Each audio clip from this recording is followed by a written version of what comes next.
لیکن عزازیل نامی ایک جن تھا جو ایک تو جن ہونے کی نسبت سے فرشتوں سے کچھ نہ کچھ مماثلت تھی، قرب تھا، دوسرے یہ علم میں، زہد میں، عبادت میں اتنا اونچا تھا، اتنا اونچا تھا، اتنا اونچا تھا کہ یہ ملائکہ ہی کے صف میں شامل ہو گیا۔ اس نے علم بغاوت بلند کر دیا۔ جب حکم دیا گیا کہ سجدہ کرو آدم کو،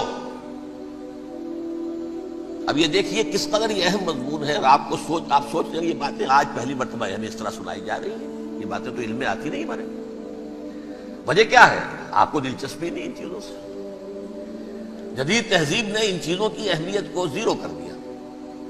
قرآن میں اہمیت کا کیا عالم ہے؟ 7 جگہ یہ مضمون قرآن میں آیا ہے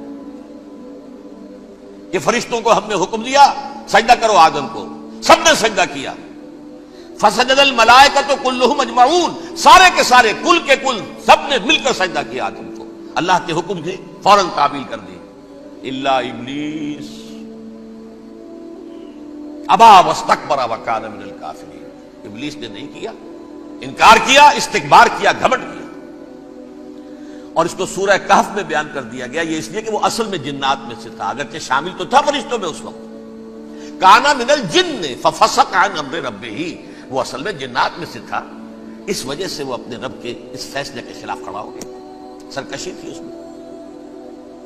یہ معاملہ اتنا اہم ہے، اب آپ سمجھیے کہ 7 مرتبہ سورہ بقرہ، سورہ اعراف، سورہ حجر، سورہ بنی اسرائیل، سورہ کہف، سورہ طٰہٰ، سورہ صاد، 6 مکی صورتوں میں ذکر ہے یہ، اور ایک مدنی صورت سورہ بقرہ۔ ان میں سے اکثر مقامات پر پھر جب اللہ نے کہا کہ اچھا تم نے یہ سرکشی کی ہے اور ہمارے حکم کی خلاف ورزی کی ہے تو یہاں سے نکل جاؤ، دفع ہو جاؤ، تم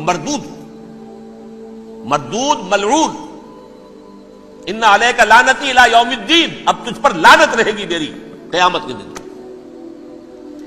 اس نے کہا اچھا پروردگار پھر مجھے ذرا مہلت دے دے، رب فانظرنی الی یوم یبعثون، قیامت تک میری زندگی طویل کر دے۔ فاذهب فانک من المنظرین، کہہ دیا اچھا جاؤ، تمہاری یہ درخواست بھی ہم نے قبول کی۔ اس نے کہا پروردگار اب میں اس آدم کو بھی گمراہ کر کے چھوڑوں گا اور آدم کی نسل کو تباہ کر کے چھوڑوں گا۔ انتہائی شدید چیلنج کے انداز میں یہ قرآن مجید میں 4-5 مرتبہ مضمون آیا ہے۔ میں نے صرف 2 جگہ سے آپ کو سٹ کوٹ کر کے سنایا تھا۔ سورہ اعراف میں اللہ تعالیٰ فرماتے ہیں قال، اس پر ابلیس نے کہا فبما اغویتنی، تو اے رب جو تو نے مجھے گمراہ کیا ہے، مجھے ذلیل کر دیا، مجھ پر فوقیت دے دی، اس کو انا خیر منہ، میں اس سے بہتر ہوں، خلقتنی من نار وخلقتہ من طین، بنایا تو نے مجھے آگ سے اور اس کو بنایا مٹی سے، پھر مجھ سے مطالبہ کہ میں سجدہ کروں، اور میں نے سجدہ نہیں کیا تو اب تو نے مجھے ملعون قرار دے دیا۔ قال فبما اغویتنی لأقعدن لهم صراطک المستقیم، اب میں یہ نسل آدم کے لیے، اس کو برباد کرنے کے لیے تیری سیدھی راہ کے اوپر گھات میں بیٹھوں گا، سیدھے راستے پر چلنے نہیں دوں گا۔ ثم لآتینہم من بین ایدیہم، پھر میں ان پر حملہ آور ہوں گا، ان کے سامنے سے بھی، ومن خلفہم، ان کے پیچھے سے بھی، وعن ایمانہم، ان کے داہنی جانب سے بھی، وعن شمائلہم، اور ان کے بائیں جانب سے بھی، ولا تجد اکثرہم شاکرین، اور تو دیکھے گا کہ ان کی اکثریت تیری شکر گزار بندوں پر مشتمل نہیں ہوگی۔ یہ چیلنج تھا۔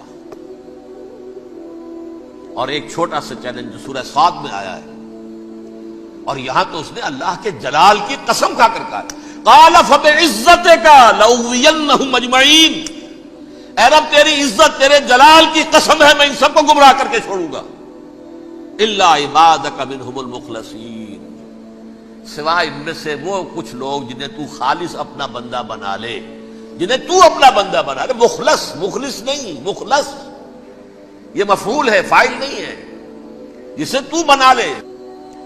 بعض لوگوں کو اللہ چن لیتا ہے، هو اجتباکم، تمہیں چن لیا ہے، اجتباء، بس وہ بچیں گے جن کو تو اپنی خاص امان میں لے لے گا، باقی میں سب کو گمراہ کر کے چھوڑوں گا۔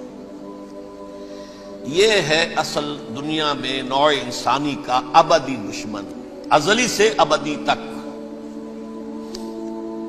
اور اس میں نوٹ کیجئے کہ اس کی اصل بنیاد کیا ہوئی؟ دو لفظ، تکبر اور حسد۔ استکبرا، تکبر کیا، انا خیر منہ، میں اس سے بہتر ہوں۔ یہ ساری بس کی گانٹھ یہی ہے، سب سے بڑی گمراہی کی وجہ یہی ہے۔ اسی لیے کہا ہے حدیث میں، لن يدخل الجنہ من کان فی قلبہ مثقال حبۃ من کبر، جنت میں ہرگز وہ شخص کبھی بھی داخل نہیں ہو سکے گا جس کے دل میں رائے کے دانے کے برابر بھی کبر ہے۔ تکبر سب سے بڑا گناہ۔ الکبر ردائی، اللہ فرماتا ہے یہ تکبر، یہ تو میری چادر ہے۔ کوئی شخص تکبر کرتا تو گویا میری چادر گھسیٹ رہا ہے میرے کندھے سے۔ عرب میں کسی شخص کی توہین کرنی ہوتی تھی تو اس کی چادر گھسیٹتے تھے، ننگا کر دیا گیا۔